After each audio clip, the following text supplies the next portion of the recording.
आज मैं आपको, पूरे देश को ये बताने आया हूं कि हमने 3 कृषि कानूनों को वापस लेने का, रिपील करने का निर्णय लिया है।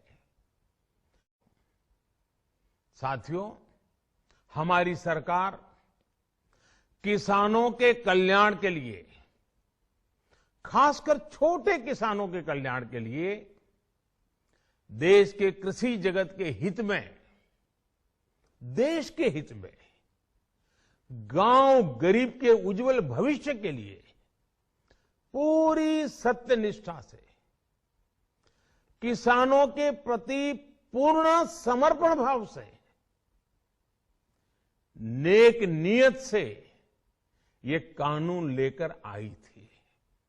लेकिन इतनी पवित्र बात, पूर्ण रूप से शुद्ध किसानों के हित की बात, हम अपने प्रयासों के बावजूद कुछ किसानों को समझा नहीं पाए।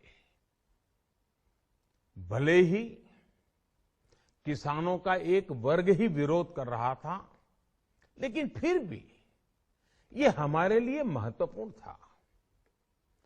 कृषि अर्थशास्त्रियों ने, वैज्ञानिकों ने, प्रगतिशील किसानों ने भी उन्हें कृषि कानूनों के महत्व को समझाने का भरपूर प्रयास भी किया।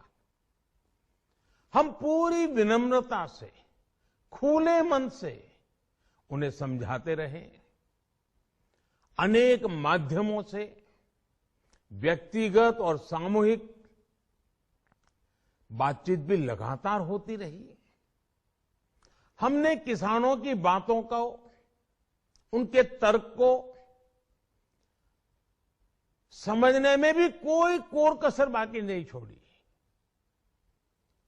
कानून के जिन प्रावधानों पर उन्हें ऐतराज था, सरकार उन्हें बदलने के लिए भी तैयार हो गई। 2 साल तक हमने इन कानूनों को सस्पेंड करने का भी प्रस्ताव दिया।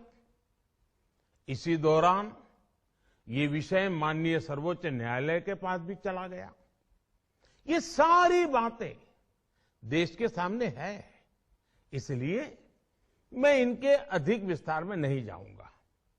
साथियों, मैं आज देशवासियों से क्षमा मांगते हुए सच्चे मन से और पवित्र हृदय से कहना चाहता हूं कि शायद हमारी तपस्या में ही कोई कमी रही होगी, जिसके कारण